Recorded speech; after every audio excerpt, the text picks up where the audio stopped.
Padahal itu kan kebutuhan pokok buat everybody. Iya. Kok dipajakin begitu? Uang yang 5.500 triliun dari sumber daya alam itu kemana gitu loh.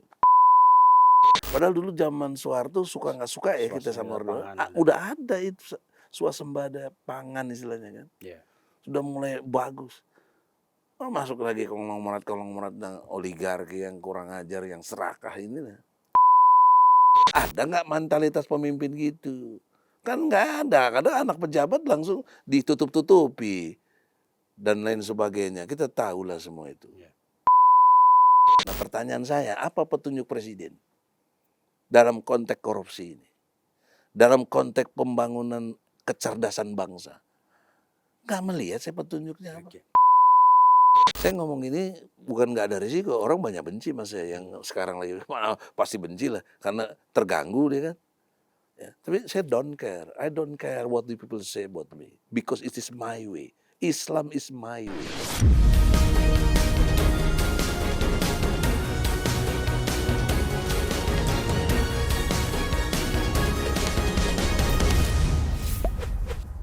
Selamat malam pemirsa cumi-cumi.com, ketemu lagi kita di special interview dan hari ini abang kita ganteng kali Bang pakai Mas, kacamata. habis lebaran lah. Habis lebaran ya. Oh iya, minal aidin dulu Bang. Oke, beda lagi. Iya, Bang Egi. Makasih. Ini Bang Egi makin segar kesini-sini Bang. Ya, Nggak kayak kata Kosinudin kan abang terkucilkan. Kalau orang terkucilkan itu kan stres ya kan. Kelihatan dari raut wajah pasti. iya. Kusut. Ya, tapi abang kelihatan segar-segar saja. Dan hari ini kita mau lagi-lagi Bang, sebenarnya kita prihatin dengan situasi yang sedang kita hadapi di negara ini. Iya. Ya kan, banyak orang bicara akan ada perang dunia ketiga, maka negara ini akan hancur. Tapi dari obrolan dengan Bang Egi tadi sebelum kita tampil depan kamera ini, ternyata kehancuran itu tidak semata-mata karena perang dunia ketiga ya Bang. Iya. Artinya faktor luar, perang di belahan dunia lain itu walaupun dampaknya mungkin akan kita rasakan, tapi kehancuran negara itu ternyata ada faktor lain juga yang bahkan dari zaman Nabi Muhammad itu sudah terdeteksi. Gitu, Bang. Sangat. Dan kalau sudah ngomong ke arah sana ini dia pakarnya Bang Egi. Ya. Bang, saya dapat video tentang 5 ciri negara yang akan hancur. Oh iya, gimana menurut tuh? Nabi Muhammad SAW. Ya, yang pertama Bang, negara hidup dari pajak yang mencekik rakyat, ya. Membebani rakyat. Bagaimana? Ini kan surat HR Ahmad, tuh, apa maksudnya? Bukan, itu hadis. Hadis. Bukhari. Muslim. Oke, itu gimana abang bisa menjelaskan dan kontekstualisasinya dengan situasi kita seperti apa Bang? Insya Allah sangat bisa lah. Jadi ini bukan memaknai, mentafsirkan, tapi ini fakta. Karena kita tidak boleh bicara tidak based on fakta. Data dan saksi-saksi. 3 itu penting Bos. Sebagai ukuran objektivitas kebenaran. Seperti yang saya kasih buku saya itu. Jadi faktanya apa? Faktanya memang negara kita menurut saya pengelolaannya amat keterlaluan. Karena dari pendapatan negara, saya alhamdulillah doktor ya, bidang pengelolaan sumber daya alam dan lingkungan. Sudah 22 tahun lalu saya lulus dari IPB. Artinya saya pernah belajar, ada materi kuliah yang berkait dengan geografi informasi sistem. Jadi secara geografis, negara kita ini amat sangat kaya raya. Betul. Gitu ya. Terutama di Papua, ya, dengan segala sumber daya alamnya. Kedua Kalimantan Timur, 3 baru tempat-tempat lain yang Sumatera, Jawa. agak sama ya, Sumatera, Jawa juga ada, terutama Jawa Timur, Jawa Barat. Ya. Nah dalam poin-poin itu 3 komoditas saja, 3 ya. Satu kelapa sawit. Kelapa sawit itu per tahun bisa menghasilkan 1.500 triliun kurang lebih. Ya, untuk hitung-hitung orang ekonomi lah. Ya, Saya kan segi hukumnya saja dan melihat peta geografis informasi rata-rata sistemnya. ya. Ya. Nikel 1.000 triliun per setahun, nikel. Yang ketiga, batu bara 3.000 triliun. Jadi dari 3 komoditas saja, belum emas, belum hasil laut, hasil hutan, mineral lainnya, bahkan uranium, Yeah. BBM, ya, itu berlimpah sekali kita itu ukurannya. Boleh panggil diskusi pakar-pakar tentang sumber daya alam ini. Dan saya sekarang bikin gerakan namanya Gerakan Peduli Pengelolaan Sumber Daya Alam dan Lingkungan Hidup. GPPSDALH. Saya ketua umum. Sekjen saya Ardi Subarka dari Bandung. Jadi poin pentingnya adalah 5.500 triliun per setahun dari 3 komoditas itu saja sudah bisa hidupi Indonesia. Karena Indonesia paling tinggi kemarin itu APBN-nya 3.700 sampai 3.800-an. Itu APBN. Surplus malah. Artinya surplusnya 1.500 triliun. Yeah. Kan begitu, atau 1.000-an triliun lah masih surplus. 1.000-an triliun itu kan banyak. Surplus itu. Pertanyaan seriusnya, mengapa masih rakyat dikenakan pajak gitu. Yeah. Dan pajaknya ada yang progresif lagi kan. Yeah.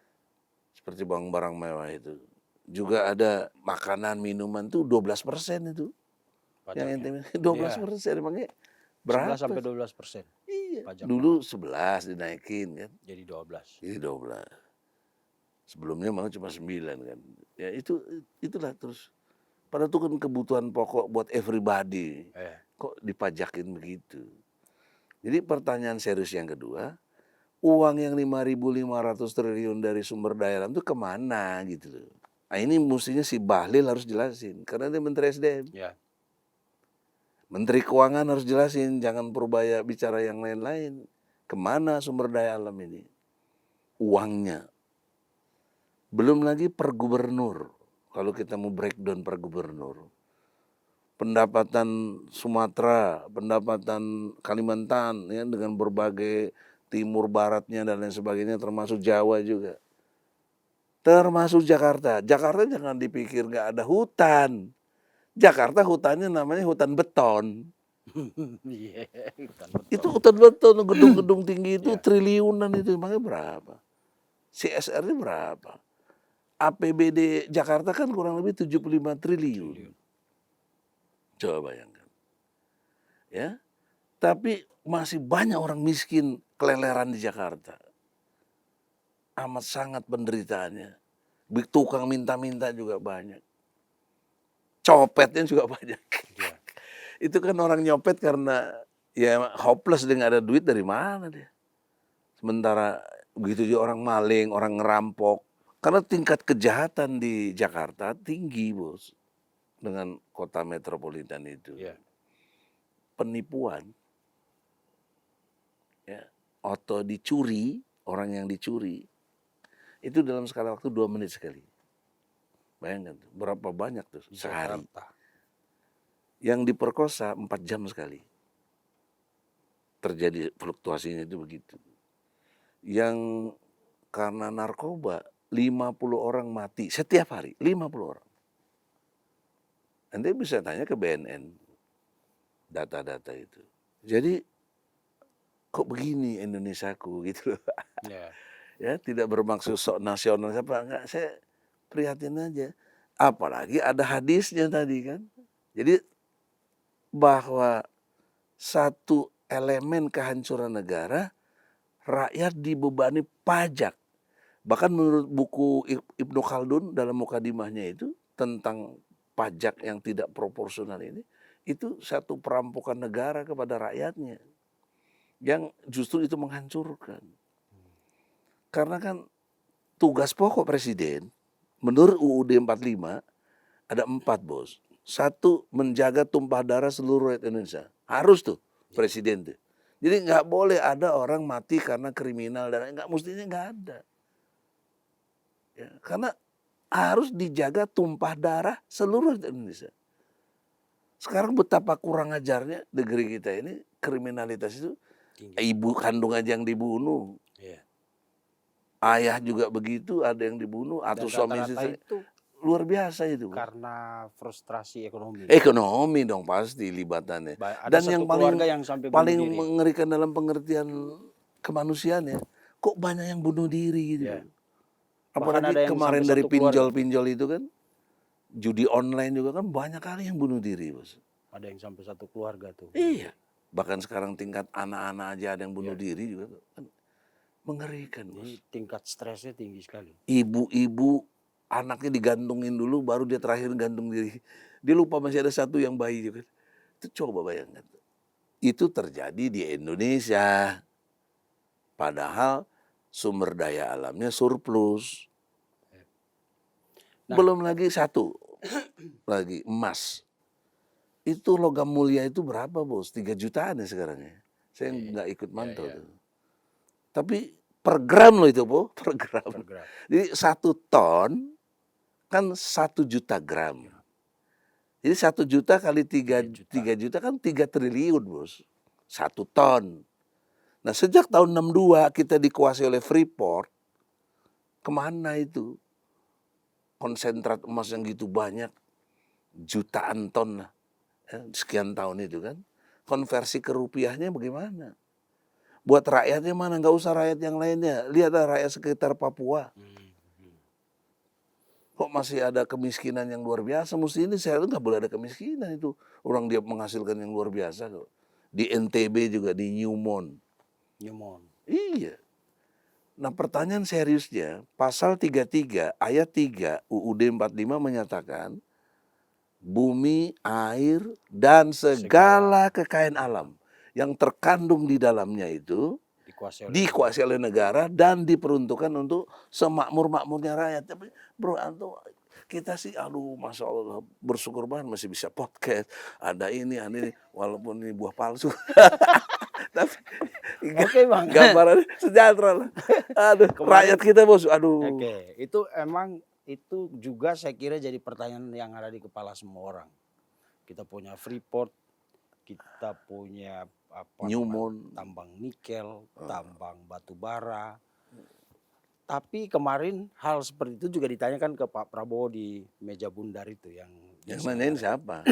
Khatib Basri. Oh, Khatib. Kata Pak Prabowo, memang persoalan kita selama ini adalah dia tahu bahwa kita punya bauksit yang sebenarnya kita bisa bikin mobil sendiri. Iya. Jepang katanya itu nggak punya kekayaan alam apapun, tapi mobil dia itu ada di seluruh dunia. Sementara materinya, bahan bakunya sebenarnya ada di Indonesia, tapi kita nggak pernah bisa bikin mobil. Kenapa? Kata Pak Prabowo, karena kita selama ini selalu mengekspor bahan mentah. Mengekspor bahan mentah yang kemudian diolah di luar negeri, lalu kita beli barang jadi kan pasti lebih mahal, Bang.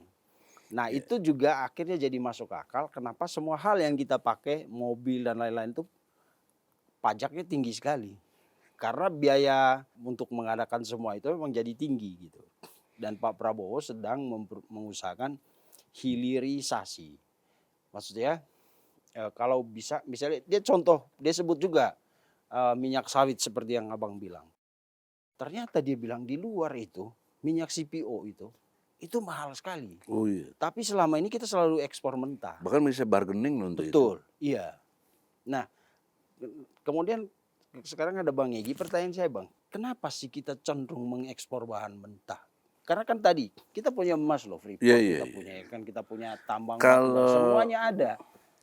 Kalau pengalaman saya dalam konteks aktivis ya, bergaul dengan banyak orang dalam perspektif kegiatan sumber daya alam ini, saya ada kesan yang menarik dari almarhum Rizal Ramli. Oh, Pak Rizal. Oh, dia kan pakar ekonomi dan jagoan lah ya. Dia bilang, Gi, lu jangan kira itu orang senang impor, ya kan? Kan harusnya kita ekspor. Dulu kita minyak ekspor loh. Iya. Kita ikut di OPEC kok, ya, organisasi yang penghasil minyak itu. Kok sekarang kita impor? Tahu nggak artinya? Gula saja misalnya. Kita penghasil tebu. Padahal tebu kita luar biasa. Jawa Timur itu kan. Datang ke Jawa, Jawa Timur. Iya makanya. Hamparan tebu Contohnya di luar biasa, mana-mana. hamparannya tebu. Kok kita Tapi bisa kok ekspor impor? gula? Lebih Impor gula. ekstrim lagi garam, bos, garam. Garam. Apa susahnya teknologi garam? Laut kita luas sekali. Bukanlah di Madura udah terkenal sekali untuk garamnya itu. Tapi kita impor garam. Kenapa? Nah, ternyata saya agak terperanjat juga almarhum Bang Rizal ya. Sayang udah wafat, beliau juga bisa ditanya. Iya. Kan data-data dia punya. Bisa Ekonom tanya dia. buku-bukunya atau yang dia punya lah. Dia bilang per 1 ton itu $30 gitu. Fee-nya Buat yang mengimpor. buat pejabat yang mendatangkan impor. Jadi kalau 1 juta ton itu berarti berapa itu? Kali 30 juta dolar. Kalau dikonversi ke rupiah. Waduh, udah ratusan miliar itu. Sementara impor gula sampai 3, 4, 5 juta ton kan. Nah, di situ namanya. Yang keduanya, mentalitas kita ini tidak terbangun untuk effort yang keras, kerja keras untuk menghasilkan swasembada. Padahal dulu zaman Soeharto suka nggak suka ya kita sama Orde Baru, udah ada itu swasembada pangan istilahnya kan. Yeah. Sudah mulai bagus. Masuk lagi konglomerat dan oligarki yang kurang ajar, yang serakah ini lah. Impor beras lagi kita. Iya, impor lagi beras karena disogok pejabatnya. Bulog, coba tanya Bulog, nggak mungkin nggak disogok-sogok gitu kan, kita tahu. Kalau mau bikin penelitian aja atau investigasi yang serius. Ini mestinya nggak ada lagi karena kita udah punya KPK. Dulu ingat saya KPK itu berdiri tahun 2002 kalau nggak salah ya, zamannya Bu Mega kan. Iya. Itu diasumsikan karena polisi dan jaksa lemah, maka muncul KPK. Faktanya. Tapi isi KPK polisi dan jaksa juga. Itu prosesnya juga sama. Kan sudah saya bahas waktu korupsi kemarin di sini kan, udahlah itu udah. Iya. Jadi anekdot aja, jadi putar-putar. Jadi seolah-olah presiden nggak salah karena itu KPK. Makanya gagasan saya waktu itu kan presiden dong. Kalau khusus ini kan extraordinary. Harus ekstra juga nanganinya. Sikat betul itu yang koruptor itu, karena koruptor itu dasarnya itu ya nggak menghitung hak ajasi kita yang untuk bisa dapat layak hidup. Kan ada dijamin layak hidup itu. Hidup yang dia nggak perhatiin itu, dia sikat kita. Miskin kita. Nah ini namanya kemiskinan struktural. Jadi struktur yang dipegang, karena ada di hadis itu juga, kalau kekuasaan dipegang oleh yang tidak amanah, yang tidak ahlinya, tunggu kehancurannya, kata Rasulullah Muhammad SAW. Jadi dengan fakta-fakta tadi, pajaknya, pejabatnya nggak profesional, kemudian hukumnya yang ditegakkan hanya ke kalangan kecil, kepala atas nggak ada yang berani dihukum. Beda dengan Rasulullah. Kalau Fatimah putriku katanya, Rasulullah mencuri, aku sendiri yang potong. Potong tangannya. Itu apa makna filosofisnya? Nepotisme nggak ada dalam Islam. Betul-betul egaliter hukum itu. Ya. Ini yang nggak ada di sekarang ini. Jadi jangan karena perang dunia, kita udah pernah perang dunia 1, 2, 3 kan nggak bubar Indonesia. Balik lagi ke pengelolaan sumber daya alam tadi itu Bang. Kita cenderung impor, ya kan? Tapi juga secara internal para pengelola sumber kekayaan alam kita itu juga kelihatannya banyak yang nakal. Kita ingat kasus korupsi timah dulu, tambang timah. Itu 271 triliun Bang. Itu baru dari satu titik dari Belitung, Bangka Iya. Belitung gitu kan. Dan dihukumnya berapa coba? 6 tahun atau berapa sih? 6 tahun. Dan udah potong tahanan lagi, bukan Iya, potong tangan. betul. Tapi persoalannya kan, apakah kadang-kadang kan ketika korupsi terjadi, ditangkap orangnya, dihukum, tapi sistem itu kayak berulang lagi, berulang lagi. Artinya tempat yang tadinya kita anggap ini sarang korupsi, tidak dibersihkan benar-benar, Bang. Gini, kan pepatah juga sudah banyak orang ngerti. Bagaimana mau menyapu, sapunya kotor. Jangan heran KPK-nya juga ada yang korupsi kok di KPK-nya. KPK-nya aja korupsi. Ada. Kan begitu. Ya, entah anggarannya, entah apa dan lain sebagainya kita nggak tahu lah. Karena belum ada fokus investigasi untuk itu. Tapi kan informasi umum begitu. Dunia pajak juga begitu. Jadi persoalannya saya meninjau dari sudut individualistik kita rakyat Indonesia ini tidak sungguh-sungguh beriman kepada Allah dan Rasulnya. Kalau mayoritas di Islam ya. Yang non-muslim ya tidak beriman kepada konsep Tuhannya dan Ya. nabinya juga yang dia yakini. Itu poin penting itu. Ini yang nggak pernah diajarkan di dunia sekolah yang sifatnya normatif saja. Pelajaran agama berapa coba? Lihat aja sekarang pelajaran agama. Bahkan pernah mau dihilangkan lagi coba. Ya. Mau diganti dengan budi pekerti dan lain sebagainya. Ini memalukannya dalam perspektif kebangsaan dikaitkan internasional. Asia Tenggara saja, sepengetahuan saya, minat bacanya itu paling rendah. Paling rendah. Saya bersyukur pernah tinggal di Jerman ya. Saya tahu bagaimana orang satu mahasiswa itu punya bibliotek namanya, pustakaan Pustakaan sendiri. sendiri. Ada ruang diskusinya ya, yang khusus disediakan. Ya kan? Tapi sementara kalau kita lihat kuliah di Indonesia, perpustakaan buat tempat pacaran banyaknya. Kantin. Perpustakaan ya Ya Allah, kita di kan tempat kopi i- Bang. Kan Masya katanya Allah, bisa bukan di mana bukan aja. buat ini Oke. fakta begitu. Coba Menteri Pendidikan pernah nggak? Nah, Menteri Pendidikannya aja korupsi itu. Gimana sih Oh, si iya. Nadiem? Nanti Menteri Agama juga korupsi. korupsi. Bagaimana kita pendidikan dan agama itu kan harusnya pilar buat bangsa ini. Jadi kalau mau cari ujungnya itu dari mana kita memulai ya pendidikan ini dengan agama ini.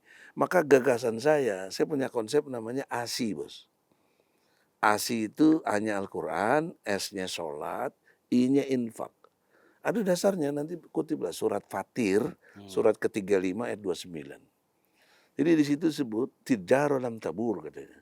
Satu bisnis yang tidak akan kamu bangkrut bila selalu baca Quran, jaga sholatnya awal waktu, dan bayar infak sebagai kepedulian sosial.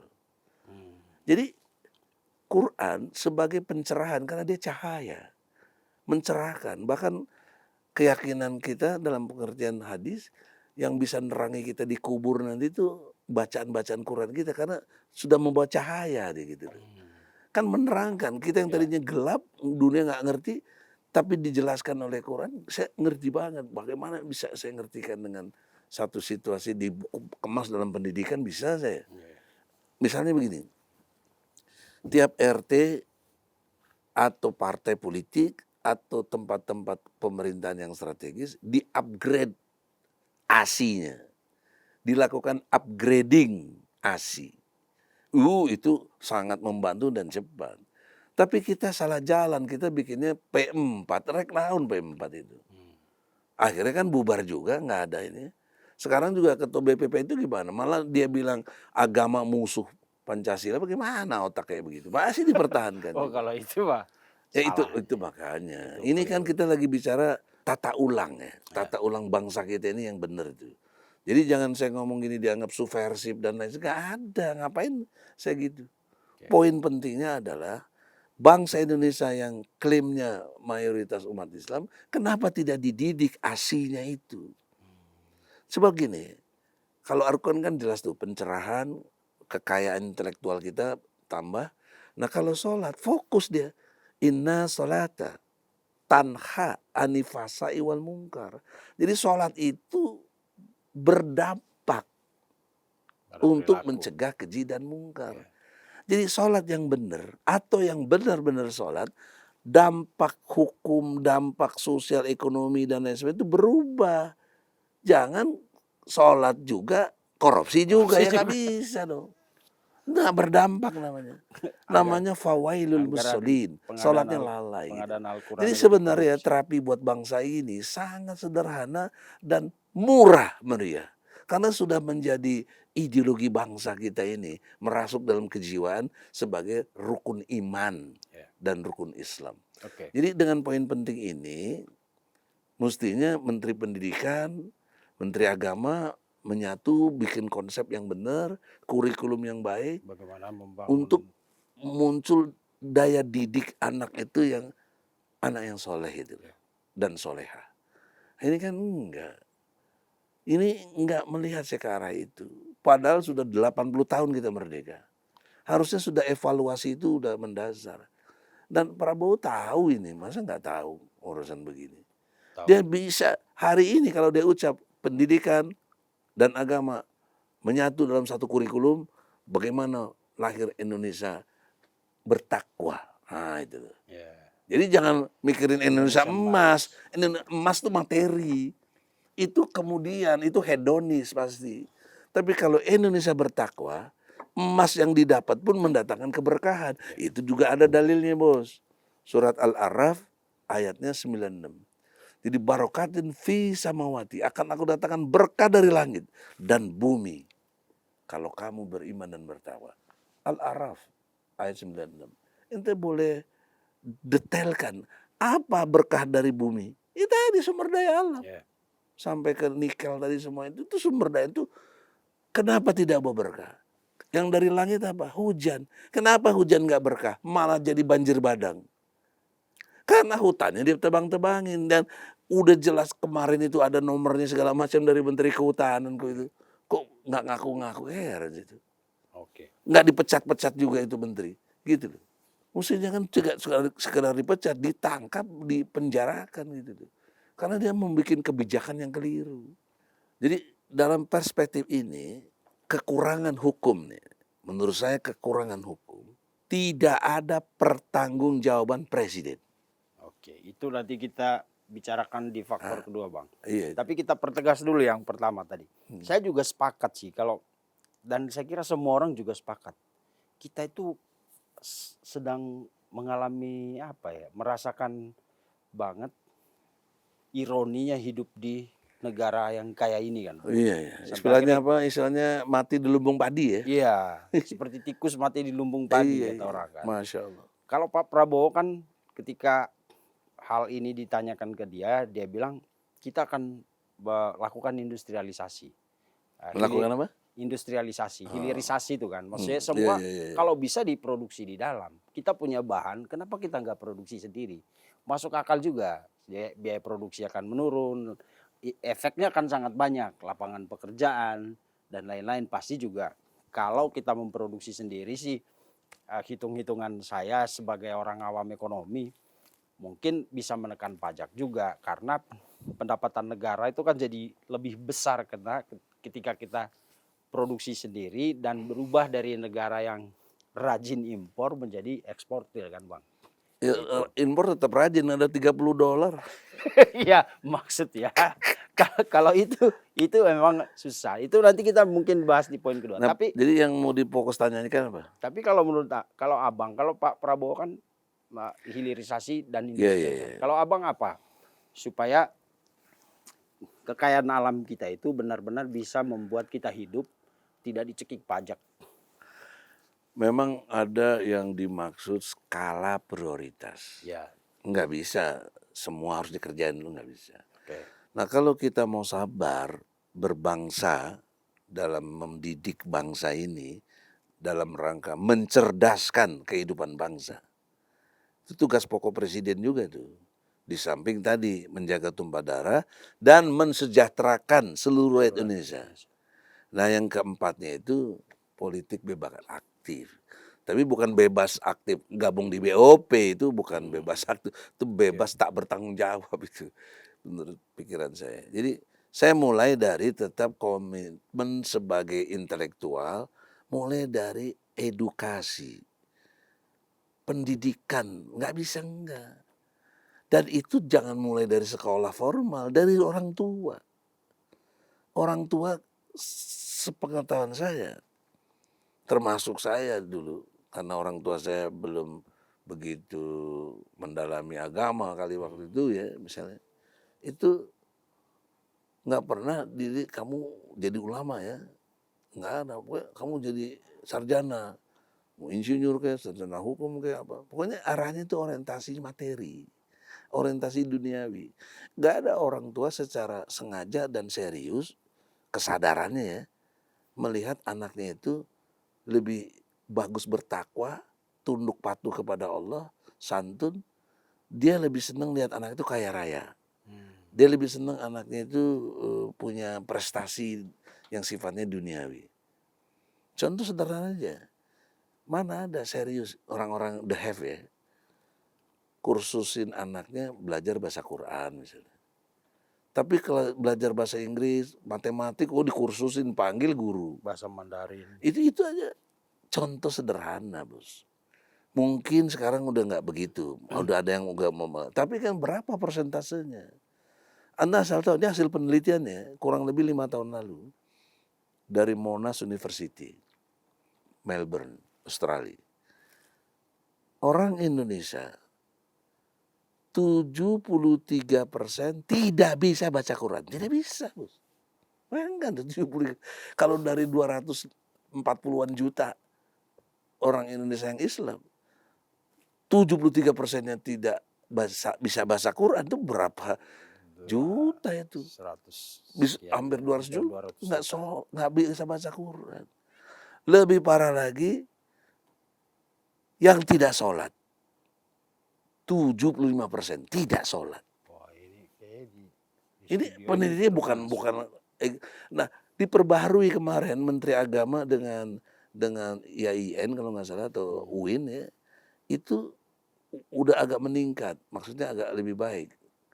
Ya, dulu kan yang tidak sholat 75, sekarang udah berkurang 60-an berapa gitu loh. Jadi yang sholat ada 39-an kalau nggak salah. Itu hasil penelitian terbaru. Tapi itu tetap banyak sekali orang nggak sholat.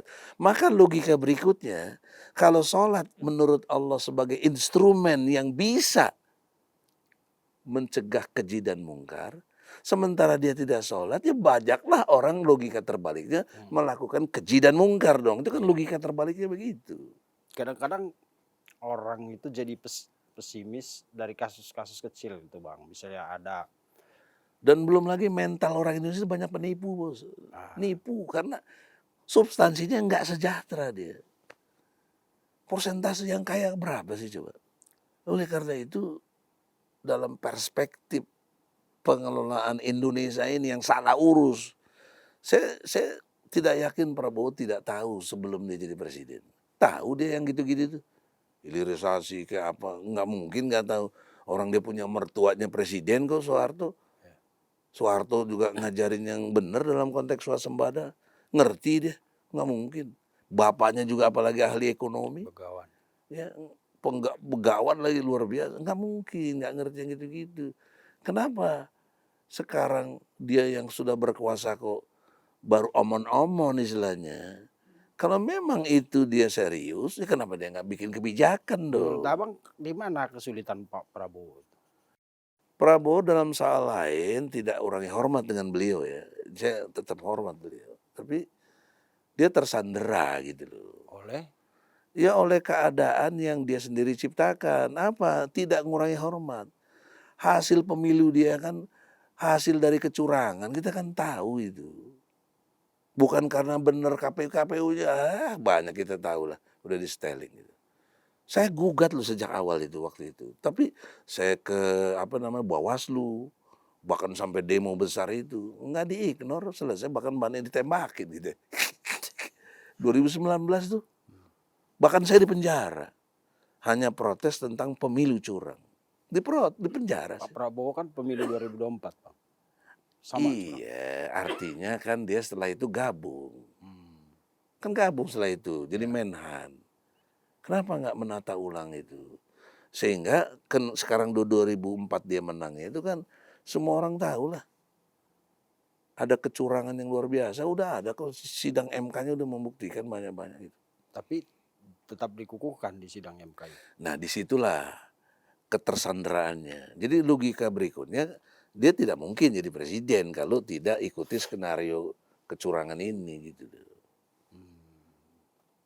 Kan harusnya aparat yang bertindak.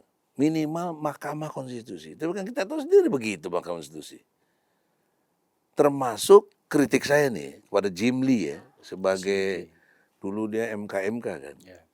Dia sidang si Usman, ya paman Usman, kan paman kalau bagi Gibran, ya. Jadi paman Usman membuat blunder dan segala kesalahannya itu dipecat. Tapi putusan nomor 90-nya tetap jalan. Ini bagaimana coba? Itu hal yang berbeda katanya. Ya hal yang berbeda tapi kan keluar dari orang yang dipecat. Bagaimana kebijakannya harusnya batal demi hukum juga dong. Nggak boleh dipisah-pisah begitu. Yang kedua buat Jim Lee nih, dia sahabat saya juga, sama-sama di HMI dulu, HMI juga. Tapi kalau dia keliru ya saya nggak ada takutnya, ngeritik, ngapain takut orang-orang kayak begitu. Sekarang dia udah diamanahkan oleh Prabowo apa? Reformasi Polri. Reformasi, mana hasil kerjanya? Udah lewat loh dari 5 bulan. Lewat sudah. Sekarang udah masuk bulan keempat nih. Kan dia sebelum di akhir tahun kan, 2025. Udah 6 bulan. Ada Jimmy, hasilnya mana? ada Mahfud. Di situ ada Yusril juga, ada Yusril. Apa? Ya kita kalau dia nggak suka kritik saya, ya balas saya dengan kritik lagi dong. Ya. Kan dia tugasnya untuk betul-betul ngurus negara ini, saya nggak ada tugas negara, saya intelektual, saya kritik dong. Memangnya karena, dan saya dijamin pasal 28 dengan kebebasan saya berpendapat. Jangan dikriminalisasi gitu. Oke. Balik ke poin tadi Bang, nanti soal reformasi Polri dan lain-lain mungkin ada kedua. Kita pengelolaan sumber daya alam itu yang membuat kita jadi hidupnya ya tikus mati di atas lumbung tadi itu Bang ya. Kita punya perusahaan plat merah, BUMN, ya kan, nggak sedikit loh Bang BUMN kita, bahkan ada BUMD segala ya. Harusnya kan kalau misalnya tadi kita bilang oligarki yang membuat itu, tapi BUMN kita juga kelihatannya rugi-rugi terus itu. Kan tadi mentalitas pejabat kita dan Indonesia pada umumnya kan banyak yang penipu. Itu mentalitas loh. Yang saya pahami ya sebagai satu intelektual dari kajian keimanan ini. Apa ujungnya dari itu semua itu kemunafikan. Jadi munafik itu lebih kuat. Kenapa? Ngomongnya bohong. Diberi amanah hianat. Berjanji ingkar. Sebenarnya ada satu lagi. Menurut surat An-Nisa ayat 142, ciri orang munafik itu sholatnya males. Bahkan sering nggak sholat. Itu pasti munafik itu. Kan tadi udah lihat 75%-nya yang nggak sholat. Itu surat An-Nisa 142, bukan Egy yang ngomong. An-Nisa, perintah. Boleh deh cek, nanti kan suka ditayangkan tuh ayatnya tuh. Jadi orang nggak lihat dari sudut ini, lihatnya dari sudut lain yang nggak ketemu jalan keluarnya. Kalau ini yang dilihat, banyak orang munafik, kan edukasilah jalan keluarnya. Yang keduanya penegakan hukum yang benar. Seperti tadi hadis, jangan hukum itu untuk orang kecil saja. Bahasa lainnya tumpul ke atas ya, tajam ke bawah. Nah, itu hal kedua yang disebut Al-Quran, ciri-ciri tanda-tanda kehancuran sebuah negara. Sedekat mana kita Bang dengan tanda-tanda ini? Kalau konteksnya ukuran dekat, memang nggak ada yang bisa ukur ya. Karena ini sifatnya takdir dan sifatnya plotslih itu. Plotslih itu tiba-tiba. Ya, bahasa Jerman ya plötzlich lah. Ya. Jadi poin pentingnya adalah yang penting kita itu konsep besarnya harus takwa. Takwa itu adalah sikap kehati-hatian. Sebenarnya itu. Sehingga dia menjauhi larangannya Allah karena ngerti kehati-hatian persoalannya nggak benar kalau dia ikuti perintah larangan Allah itu, dia justru harus ikuti perintah Allah. Makanya takwa itu mengikuti perintah Allah dan menjauhi larangannya dengan konsep kehati-hatian, kecerdasannya dia itu. Jadi sebenarnya ini momen bagus setelah Idul Fitri, itu sebenarnya kembali kepada kesucian lahiriah bersih itu kembali kepada kemandirian diri gitu loh. Dia harus bisa entrepreneurship, harus bisa entrepreneurship. Dia berwira swasta sehingga dia nggak tergantung kepada orang lain. Bangsa kita ini amat sangat tergantung dan senangnya minta-minta, nggak mau kerja gitu loh. Banyak sekali yang datang minta-minta ke saya tuh banyak sekali bos. Masih lihat saya, lu badannya sehat kok minta-minta, lu kerja kayak jadi tukang parkir, lu apa kek? Bahkan ada cerita kan di medsos saya lihat tukang minta-minta masa punya rumah mewah di Iya. daerah gitu. Karena Di kampung halaman. di kampung itu kan, waduh kurang ajar betul itu. Jadi poin pentingnya sekarang mau nggak ini edukasinya iman, Islam, iksannya itu harus ditingkatkan dengan upgrading ASI, kemudian penegakan hukum yang tegas jelas sebagaimana Rasulullah. Fatimah putrinya kalau mencuri dia sendiri yang potong. Ada nggak mentalitas pemimpin gitu? Kan nggak ada. Kadang anak pejabat langsung ditutup-tutupi dan lain sebagainya. Kita tahulah semua itu. Ya. Oleh karena itulah dalam perspektif penegakan hukum saya sangat kecewa berat. Tapi ya mau gimana? Kita juga nggak bisa frustasi. Tetap berjuang. Ya dakwah lah, dakwah.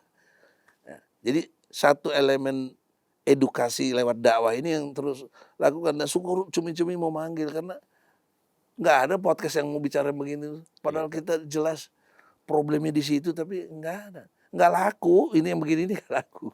Yang Yang paling laku tuh ngotot-ngototan, terus yang fitnah-fitnah itu yang laku. yang paling kritis menurut Abang dari perspektif penegakan hukum yang dianggap disebutkan dalam Al-Quran sebagai tanda hancurnya sebuah negara itu apa? Pemimpin yang tidak bertanggung jawab terhadap apa yang dipimpin. Mulai dari pemimpin. Karena ikan itu busuknya dari kepala. Ya, saya ngomong ini udah lama waktu saya jadi calon ketua KPK. Kan saya pernah calon ketua KPK, Bos. Jadi ketika ditanya kenapa gimana saya mau periksa presiden, itu pertama harus diperiksa hartanya. Mana ada yang berani KPK periksa presiden ya?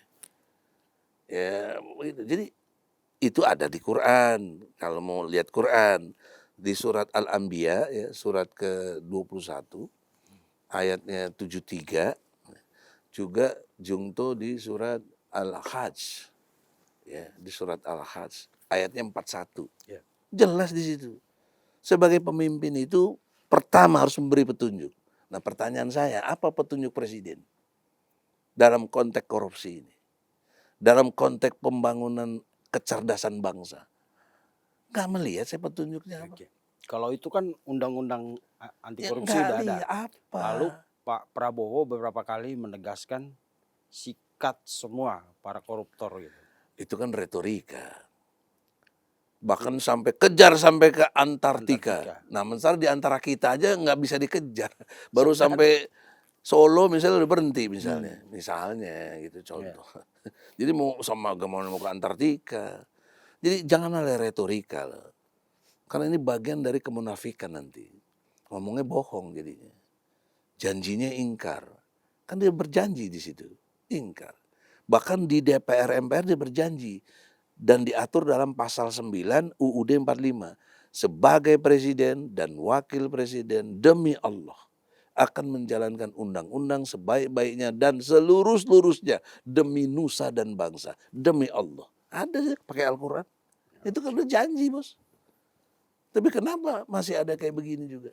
Soal hukum tajam ke atas tumpul ke bawah. Kita kan punya instrumen hukum, lembaga hukum Bang. Ada kepolisian, kejaksaan, Ya kehakiman, lumpuh juga KPK. mereka karena mereka mentalitasnya juga munafik, susah.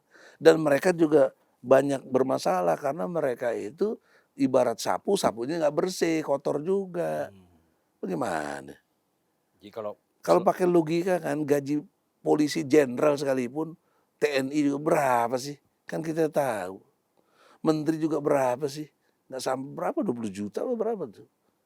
Apalagi yang ini jenderal 5 jutaan atau berapa gitu. Terus kok bisa punya segala itu bagaimana begitu loh. Kata orang saya bagaimana. gimana?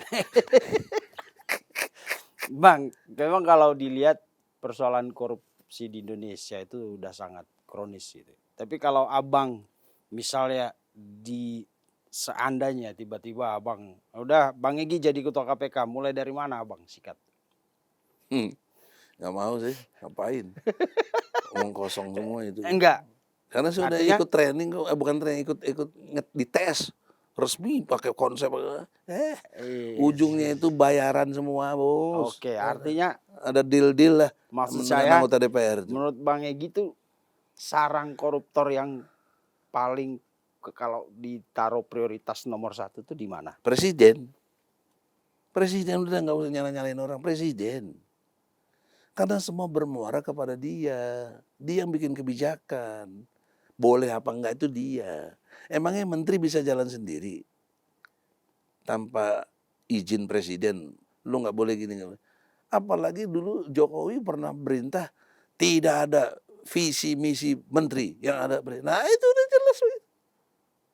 Kenapa ketika ada masalah dia nggak mau disalahin? Cerita Tom Lembong itu. Kan udah jelas Tom Lembong. Tom Lembong kalau menurut ilmu hukum saya salah juga dia. Kenapa? Kenapa dia deal sama pengusaha yang bukan negara punya? Kan salah dong dia. Tapi kenapa itu dibiarkan? Dibiarkan oleh presiden. Nah, kemudian diabolisi. Abolisi itu kan artinya menghentikan peristiwa hukum. Berarti Harusnya kalau dikejar terus kena itu. Tapi karena nanti kenanya ke presiden gitu loh, itu ditutup, itu kan kita ngerti yang gitu-gitu. Saya heran tuh. So, dialog juga di TV mana, gitu-gitu aja omong kosong, nggak ada. Berarti abang meragukan komitmen Pak Prabowo dalam hal pemberantasan korupsi? Saya tidak meragukan komitmen, karena saya nggak tahu dia komitmennya apa. Gimana mau ragukan?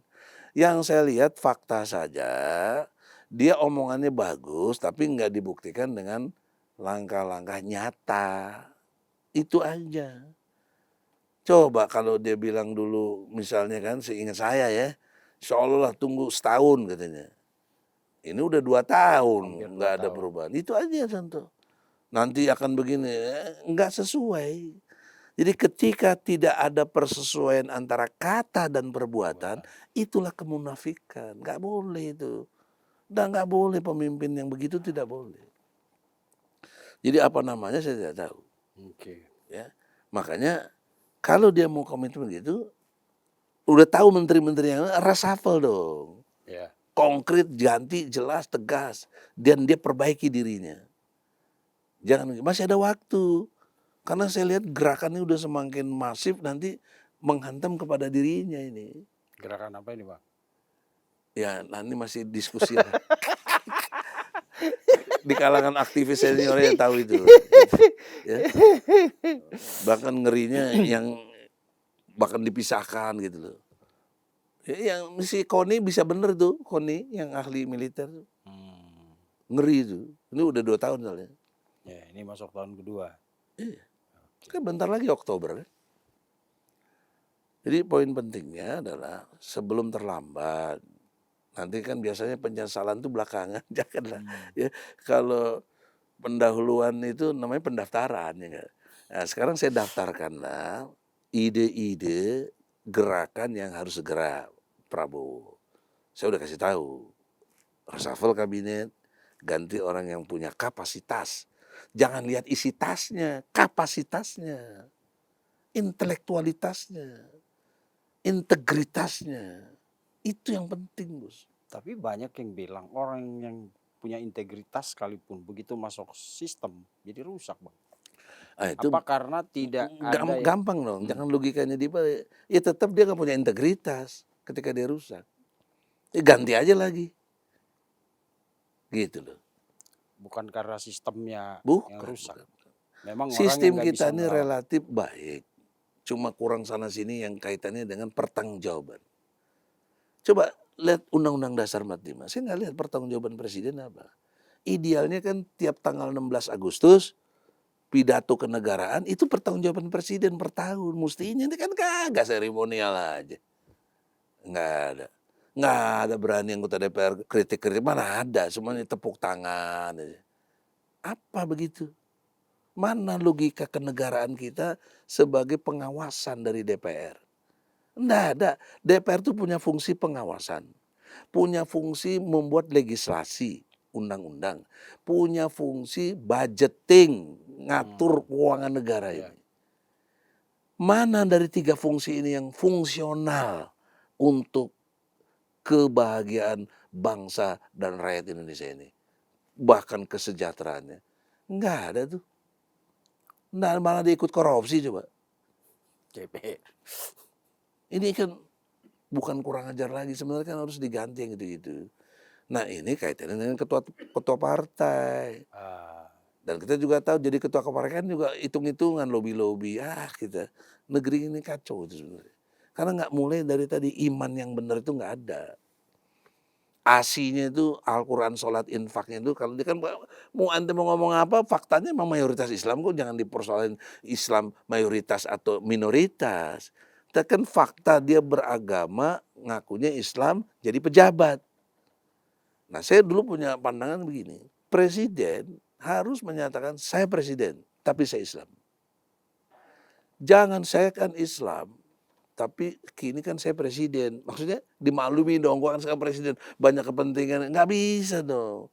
Dia presiden tapi Islam. Jadi Islamnya itu yang mengontrol jiwanya dia, keimanannya dia itu.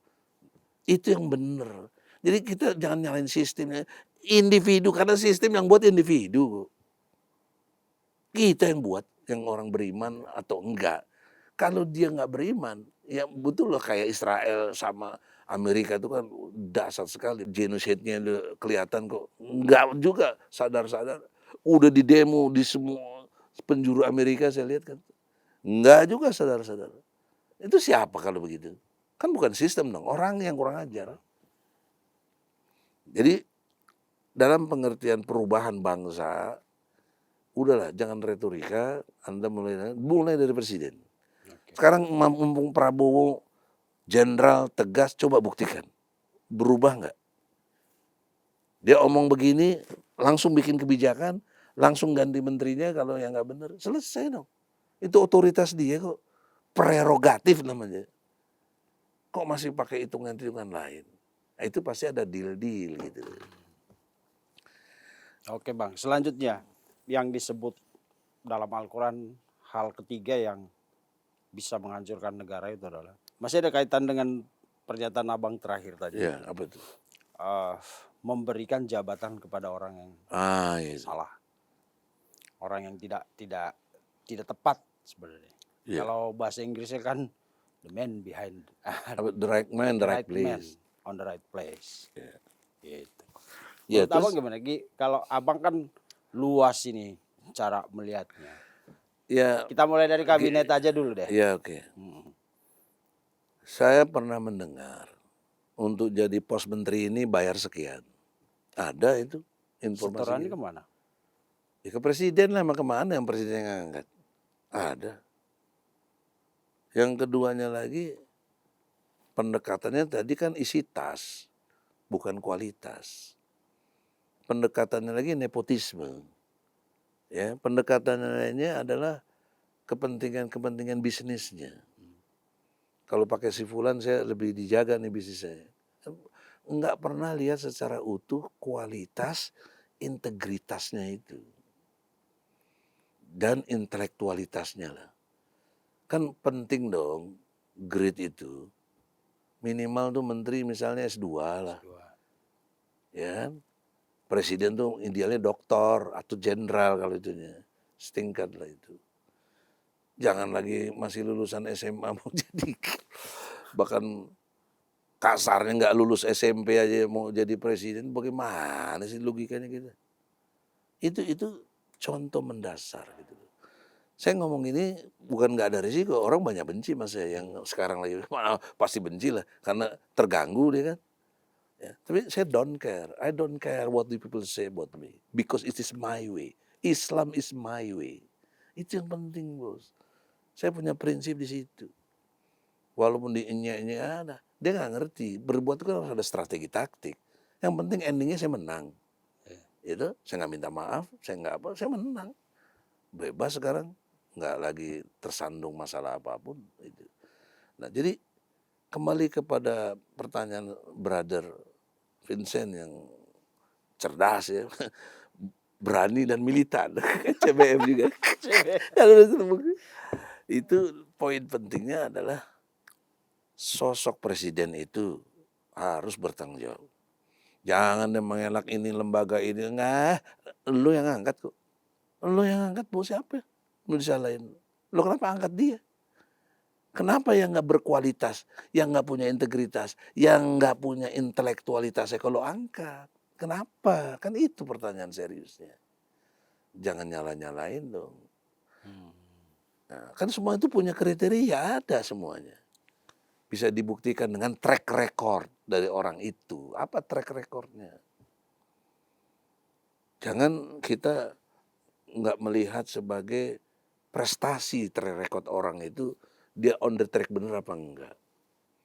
Jangan kita itu karena hal-hal lain selain yang tadi saya maksud. Oke. Integritas, kapasitas, intelektualitas.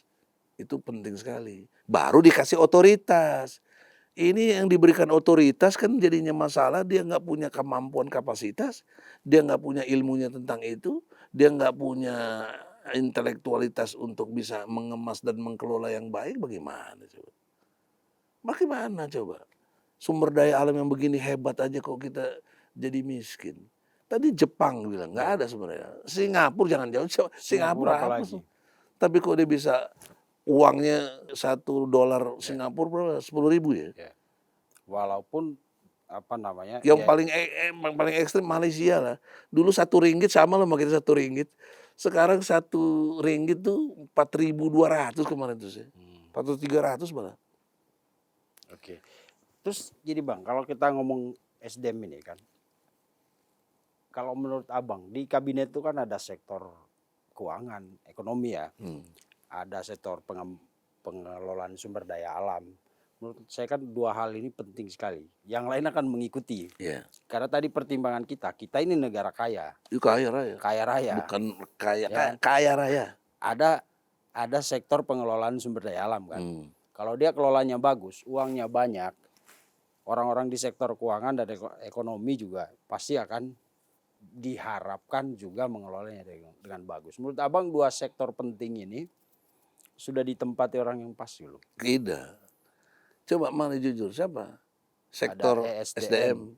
Bahlil. Bahlil. Apa kapasitasnya? Intelektualnya aja digugat sama UI, doktornya palsu. Bagaimana begitu? Itu kan artinya nggak punya intelektualitas gitu loh. Otomatis kapasitasnya juga berkurang dong. Apa? Itu efeknya banyak loh Bang, karena dia juga ketua partai kan yang Ya itu diharapkan. kan, itulah yang saya maksud. Jangan ada hitung-hitungan begitu.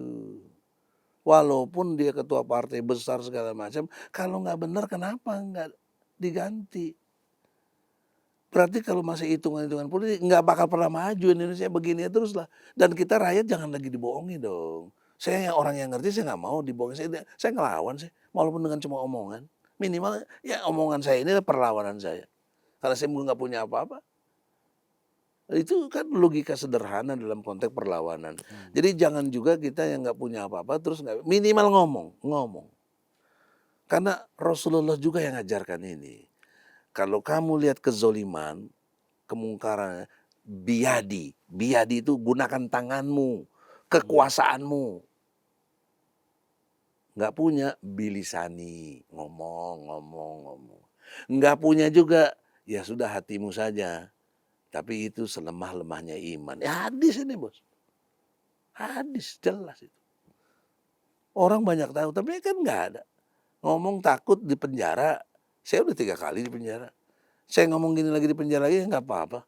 Tapi untuk apa kita bangga-bangga begitu? Enggak. Saya hanya bicara tetap konsisten, tegakkan kejujuran, kebenaran, dan keadilan. Mari anak para aktivis yang lain, pegang prinsip ini. Jangan fitnah-fitnah orang tanpa fakta, data, dan saksi. Kok katanya-katanya? Jadi poin pentingnya itu, Bos. Kembali ke jati diri. Ente, antum, atau Vincent sebagai YouTuber atau apa sekarang di sini host, coba bayangkan kalau Anda tidak punya kapasitas. Anda nggak punya intelektualitas. Apalagi Anda pecundang langsung. Mana-mana bisa lancar kita bagus diskusinya. Nggak nyambung diskusi juga. Ya, ilmunya nggak sampai. Itu aja belum punya jabatan yang strategis. Apalagi jabatan strategis. Tadi satu lagi siapa? Samin SDM, pendekatan hukum. Pendekatan hukum. Ya itu. Ya tidak bermaksud mengurangi hormat kepada yang mimpin sekarang ya. Baik polisi maupun jaksa agung. Itu. Ya lihatlah. Kan siapa yang mengendorse-nya? Pak Jokowi. Sampai sekarang kan mestinya udah kewenangan Prabowo. Kenapa nggak bisa diganti? Kenapa, Bang? Ya tadi saya sudah bilang, Prabowo tersandera nggak berani untuk ini.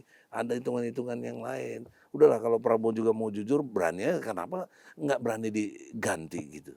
Kan tinggal begitu juga, saya balik bertanya, jangan saya yang ditanya dong. Justru saya yang menanya, kenapa dia punya kewenangan, dia punya otoritas, dia punya hak prerogatif, ganti, kok dia tidak mau ganti? Yang jawab sana dong, bukan saya. Kalau saya tanya, saya kagak tahu kenapa dia begitu. Iya kan? Sepengetahuan Nah, Abang. makanya lewat cumi-cumi saya tanya kepada Prabowo, kenapa nggak berani ganti orang-orang yang nggak benar itu? Dari sudut kapasitas, dari sudut intelektualitas, dari sudut integritas. Kan semua diukur itu. Ada ukuran-ukurannya. Jadi menurut Bang Egy, semua sekarang yang duduk di kabinet sebagai pembantu Pak Prabowo itu secara kapasitas dan kapabilitas itu sangat tidak efektif membantu gitu. Pada umumnya, tidak semua. Kalau Kalau semua itu kan sombong saya. kata Rocky Tapi Gerung 70% bajingan. kalau Rocky kan kalau cerita Teddy Gusnadi siapa itu? Tadi tadi. Ngomong gitu kan supaya dipanggil-panggil terus sih. Oke, kata Bang Rocky tempat Teddy. kita ya. Tapi kenapa ada si Teddy ngomong begitu ya? Heran sih. Ada cerita Bang Teddy waktu itu cerita ke saya, tapi janganlah kita Ya udah. ngomong di sini, Bang. Enggak, itu maksudnya nilai 70% itu dari mana gitu. Dia udah survei belum? Kalau saya jujur aja nggak mau menilai, tapi saya masih secara garis umum saja. Pada umumnya atau kebanyakan menteri di posisi yang diberikannya kepada yang tidak punya kapasitas, kurang intelektualitasnya dan tidak punya integritas. Kalau dia Oke. punya integritas itu dia tahu diri, dia mundur gitu loh. Kalau dia nggak sanggup. Contoh di Jepang, kalau di Jepang itu paling top untuk begitu. Arah kiri malah. Bahkan arah kiri. Iya. Di Bang, kita mah kagak, udah nimpi berkali-kali mau lagi. Bang, kita kan mau membantu Pak Prabowo ini untuk Sangat. membenahi kan. Jangan salah paham Pak Prabowo. Saya ini Iya. bicara gini kejujuran, kebenaran, keadilan. Memang nggak enak. Nah, kasih saran menteri mana yang perlu di reshuffle. Kita belak-belakan aja nih, Bang. Kan kita bukan orang politik yang belak-belok Ya, gitu. gini. Kita Negara, 3 elemen penting persoalannya. 1 ekonomi, 2 politik, 3 hukum. hukum. Ini ngukur satu bangsa ini aja nih. Betul. Yang lain itu turunan-turunan. Nah sekarang siapa menteri ekonominya? Kok masih siapa tuh ketua Golkar dulu? Oh, si Erlangga. Erlangga. Lihat kemarin deal-dealnya dengan Rosan juga yang di sana di Amerika. Ya, dibangga-banggain sama si Rijal Mararangeng itu. Padahal menyangsarakannya rakyat. Itu kan contoh. Itu jelas. Disitulah sikat di sini. Yang kedua, politik. Siapa yang memimpin politik? Baik dalam konteks utusan partainya, di DPR-nya. Dan juga yang di sektor-sektor ngatur di politik itu. Juga kaitannya dengan menteri dalam negeri dan lain sebagainya. Itu kan itu kan menyangkut dunia politik dalam negeri yang bertanggung jawab. Nah yang ketiga hukum, ya tadi Jaksa Agung, polisi, Kapolri. Mahkamah Agung, ya Menkumham, ya itu penting itu. Jadi kan sebenarnya tereliminir sederhana aja segitu. Nah yang di bidang ekonomi juga termasuk SDM tadi, SDM. gitu. Tinggal kita ini dan kehutanan dan lain sebagainya kan, yang menimbulkan ekonomi kok jadi melemah tuh kenapa gitu. Harusnya sumber daya alam itu menguntungkan, Ya, bukan menyengsarakan. di atas Indonesia kertas. ini dahsyat lagi. Belum lagi yang di Ambon sebelah sana itu ada, itu waduh banyak kali sumber daya yang belum tereksploitasi dengan baik. Jangan kasih Tapi tahu. udah rebutan-rebutan kayak begitu kan. Jadi gitulah. Jadi saya tidak bermaksud so jago, tapi saya punya ilmu untuk ini. Saya kuliah kok, bukan honoris causa, saya kuliah. Ya, bayar sendiri nggak dapat beasiswa 7 tahun, jadi nggak lama nyelesain. Tapi lebih bagus, lebih mendalami persoalan ini. Sehingga saya bisa bicara gini. Banyak kuliah teman saya juga. Satu teman saya itu sama Siti Nurbaya. Itu teman Mantan Menteri S3 Kehutanan. itu di IPB. Ya, tapi dia diberi amanah, mana hasilnya dia jadi kepemimpin. Tidak, Mbak Siti tidak bermaksud saya mendelegitimasi Anda, tapi kan kita mengukur contoh. Dia intelektual, doktor, bidangnya sama saya. Kelola sumber daya alamnya kok nggak bener. Pasti ada lain-lain. Ya orang kalau itu pasti ada nepotismenya lah, entah anaknya ikut campur lah apa dan lain sebagainya lah. Pastilah. Kan kembali lagi kepada iman dan takwanya kepada Allah. Di situ. Jadi pertanyaan itu tuh saya jawab dengan konkret, nggak abu-abu. 3 sektor itu aja, ekonomi, politik, hukum. Hukum. Itu beresin dulu. Nanti yang lain-lain menyusul. Oke. Oke Bang, itu soal faktor ketiga. Yang keempat, Al-Quran mengatakan Ya. negara itu akan menuju kehancuran, tanda-tandanya ya. Hmm. Kalau masyarakatnya diam ketika Ya. penguasanya zolim. Menurut Abang udah relevan belum Iya. dengan situasi kita saat ini? Sangat relevan karena tadi lebih banyak orang yang cicing wae cek Sunda mah. Cicing wae itu diam. Diam aja. Ya, diam aja. Boloho lah. Nggak berani.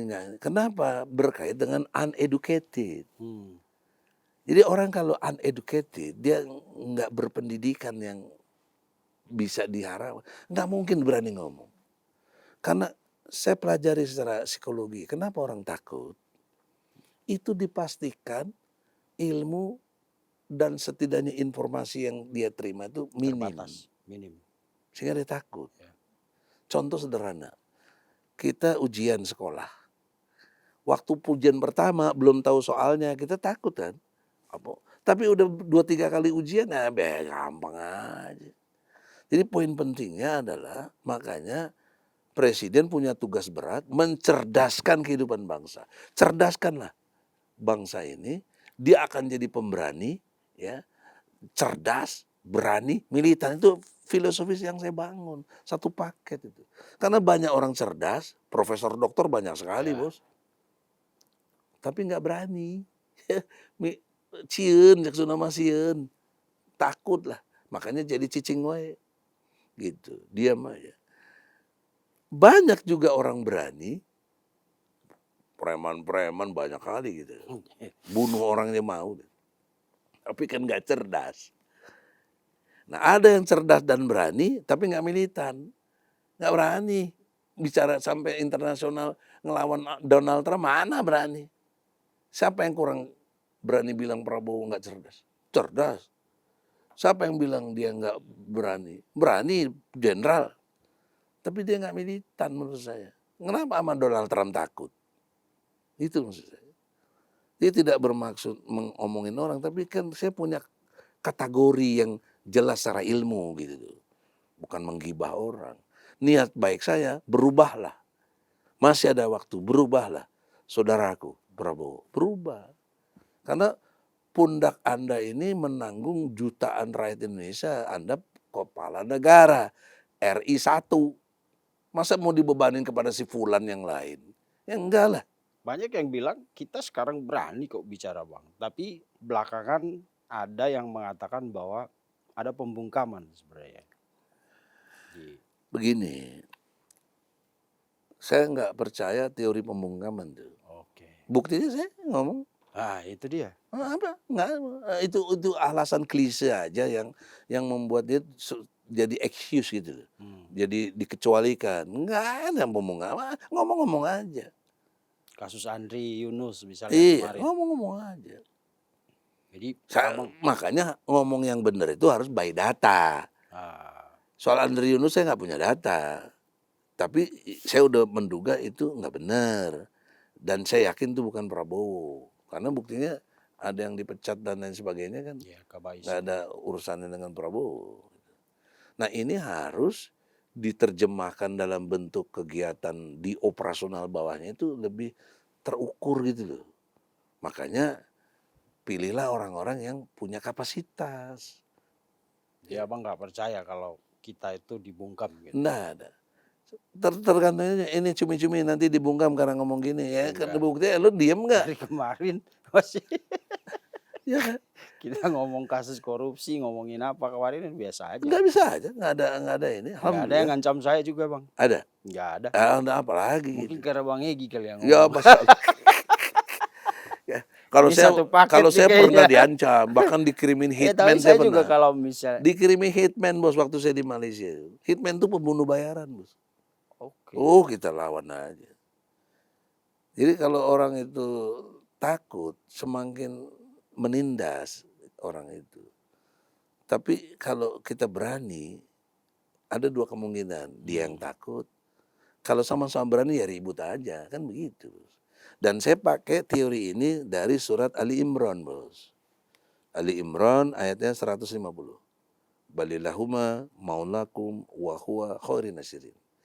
Allah lah pelindung dan penolong terbaik. Jadi kalau Allah sudah lindungi dan tolong kita, kenapa kita takut sama dia? Dan ayat 151-nya lebih menarik. Aku masukkan rasa takut pada orang-orang kafir. Quran bos. Jadi saya enjoy aja. Kalau kenapa-napa ya udah mati syahid, selesai aja, mau gimana? Siap. Yang terakhir bang, yang disebut di Al-Quran. Kan tadi kita bilang 5 tanda Iya, kehancuran kehancuran sebuah negara. Ya. Menurut Nabi Muhammad. Ya. Yang kelima itu katanya kalau terjadi ketimpangan sosial yang dibiarkan. Atau ketimpangan sosial itu dibiarkan terjadi. Gitu. Nah, itu yang paling salah para intelektual, para pejabat. Orang-orang yang punya kapasitas, ngerti persoalan, tahu itu tapi cicing wae gitu loh. Oh, diam, Itu maksudnya aja. dibiarkan. Jadi diamnya orang baik akan membuat kejahatan lebih meningkat lagi. Itu pasti bos. Dan itu ada teorinya itu bang. Ada. Dan Bisa pakai teori probabilitas, bisa pakai teori magnet. Teori magnet itu gini, kalau ini magnet kuat bos, ya pada nempel, ya dong. Apa magnet itu? Daya tarik, gitu. Nah sekarang daya tarik kita apa dalam diskusi ini? Kejujuran, kebenaran, keadilan. Bagi orang yang masih punya rasa jujur dan benar dan keadilan, dia pasti mau dengerin cumi-cumi ini. Semakin banyak nanti. Itu aja teori magnet itu. Jadi kita percaya dengan teori magnet itu karena magnet di sini adalah anugerah gitu. Sehingga orang punya daya tarik itu anugerah, nggak bisa enggak. Itu sangat biiznillah, karena izin Allah. Dan memang faktanya ketimpangan sosial di negara kita ini. Maka kuncinya janganlah ketimpangan sosial, diam saja. Seperti saya lihat, oh enggak benar nih. Apa problemnya? Kecurangan nih. Dari mana? Mulai dari pemilu. Kan sudah saya ngomong, tapi saya ditangkap. Ya sudah, jalannya ditangkap. Jangan terus jadi ketakutan. Termasuk yang sekarang ijazah. Saya belum pernah lihat ijazahnya Pak Jokowi. Yang SMA ya, saya nggak mikirin yang S1. Karena saya PN Solo, PT Jawa Tengah, Pengadilan Tinggi, dan Kasasi di Mahkamah Agung sudah inkrah. Ya, nggak pernah diperlihatkan ijazahnya. Sudah, dan kemarin saya ke Solo juga enggak. Jokowi cuma bilang udah understanding saya. Sudah, dia yang punya masalah, dia yang punya laporan, dan dia memberikan kesempatan saya dicabut, ya saya bersyukurlah kepada Allah. Nggak ada daldil-daldil, nggak ada minta-minta ini. Nah itu yang saya maksud, kalau kita betul-betul berlindung dan istiqomah, berpegang teguh kepada jalan Allah, ya pasti Allah tolong dan Allah bantu. Dan ada ayatnya lagi. Ya ayyuhalladzina amanu intang surallaha yansurkum Hmm. wa yusabbit aqdamakum. Jadi hai orang beriman, kalau kamu mau membela agama Allah, maka aku pasti bela kamu, pasti itu. Dan aku kuatkan kedudukanmu, eksistensimu, pengaruhmu. Saya bersyukur, saya nggak punya jabatan apa-apa, tapi minimal omong saya didengar kok. Minimal Jokowi dengerin saya kok. Saya dibebasin kok. Iya. Orang mau soka fitnah segala macam, pengkhianat apaan? Siapa yang saya hianati? Berteman aja kagak. Di tempat aja enggak. Ada komitmen juga kok. Ya, ninggalin siapa lu? Lu siapa? Oke Bang, kalau Iya. soal ketimpangan sosial nih ya, kan Abang punya banyak gagasan tuh. Ya, Memang kalau dilihat faktanya sekarang susah sekali untuk merekatkan itu ya. Tapi apa jurus paling ampuh supaya ketimpangan sosial ini ya tidak terlalu besar lah sampai nanti ada di Al-Quran, seingat saya Ali Imran ya, itu 59 tentang Rasulullah sikapnya.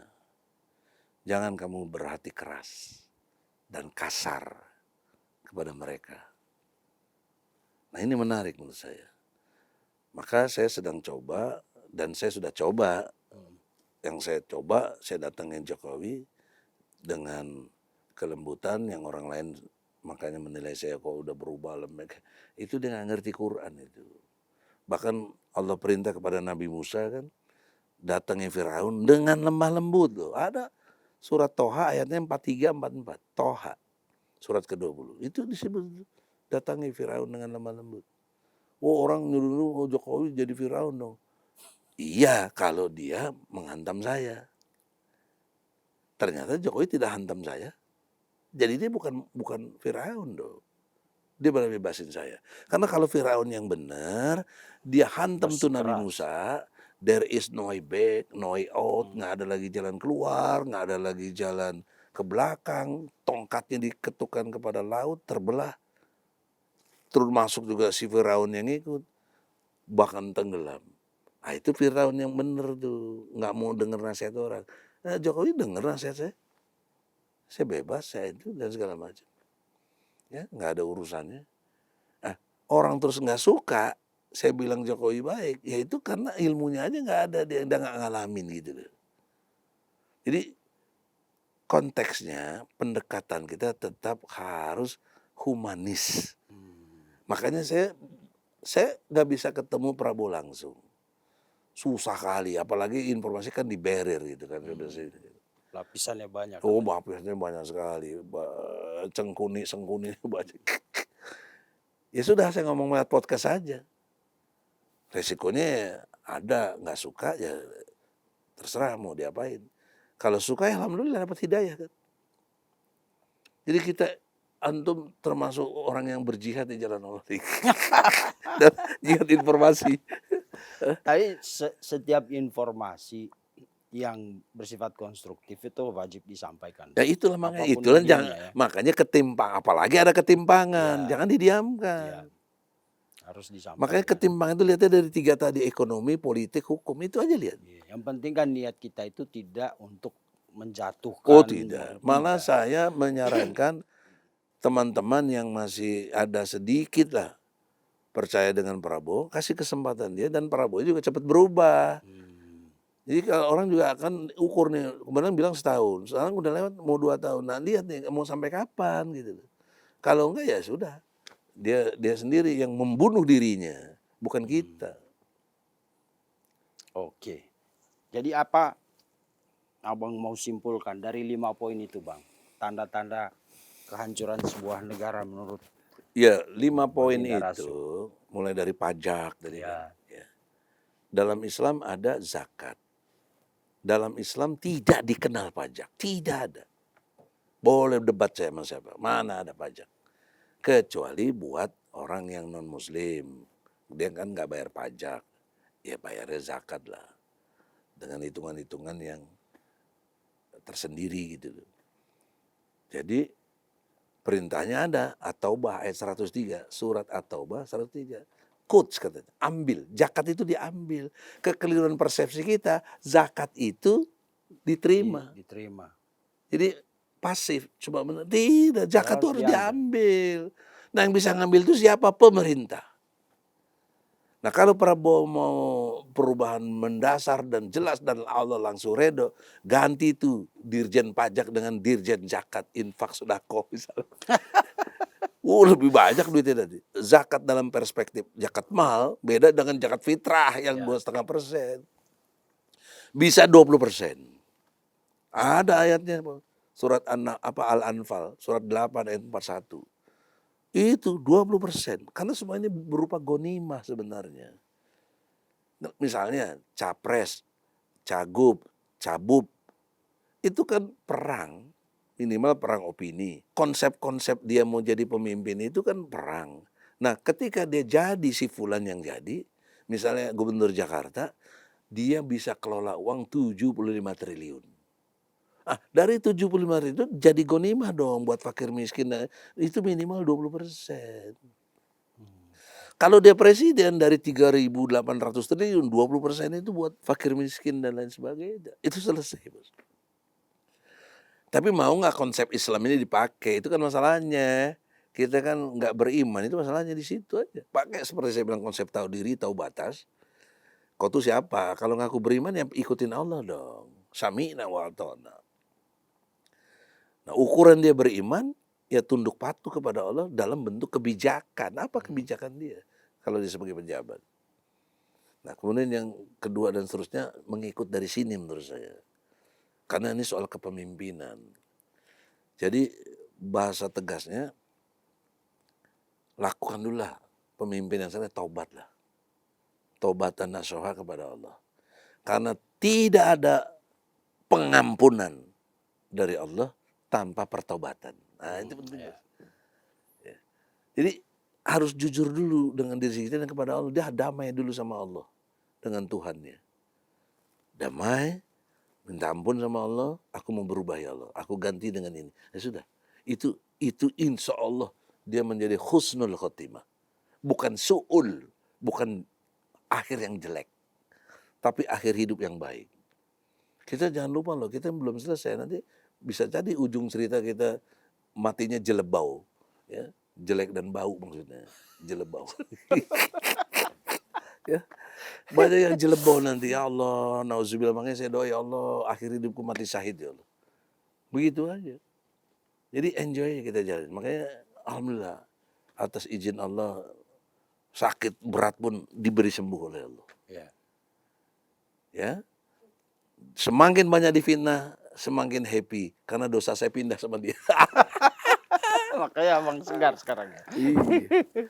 Mudah-mudahan ini bermanfaat dah. Ya. Dan apalagi Prabowo dengar ya mudah-mudahan ada perubahan. Oke. Ya kita juga berharap begitu dan saya menangkap banyak poin yang sebenarnya bisa diakomodir sih untuk Dan gampang kok kalau mau sih gampang, Ya. sebentar aja. Betul. Kan keinginan, goodwill. Goodwill. Udah. Benar. Nggak usah pakai penasehat lah.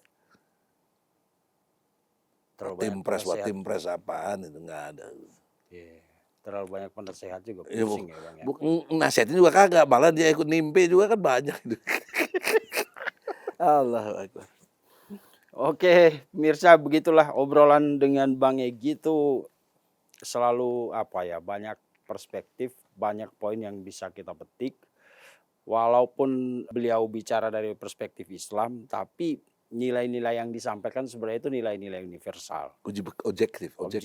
Ya kan, yang sebenarnya kalau dicermati dengan baik, apalagi bisa diambil sarinya untuk kepentingan pembangunan bangsa dan negara ini, saya kira kita bisa mewujudkan masyarakat yang sejahtera, makmur dan adil, damai dan sentosa gitu.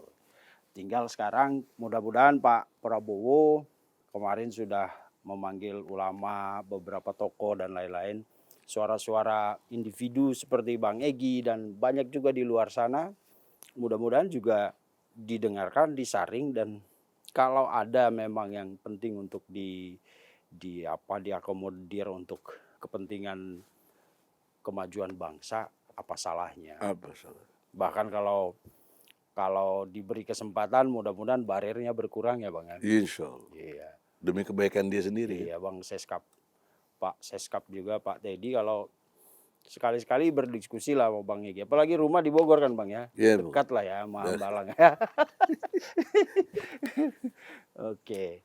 Begitulah pemirsa, mudah-mudahan kita semua berharap negara kita ini jauh dari 5 poin tadi atau paling tidak kalau sekarang kadarnya besar, mudah-mudahan semakin ke sini menipis jadi 5 faktor yang mengakibatkan sebuah negara hancur. Itu jauhlah dari negara kita. Insya Allah. Terima kasih Bang Amin. Egy Terima kasih. untuk sharingnya. Kita tunggu lagi di Terima kasih. poin berikut. Moga jadi amal soleh. Ya, kita sih berharap memang ada reshuffle ya Bang.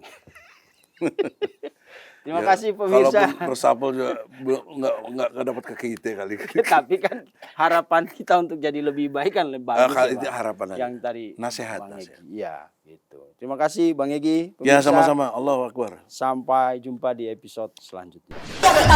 Pasti kita pengen kan ekspresi mengedepankan estetika Kan dokter sampaikan. jelas tadi mendengarkan.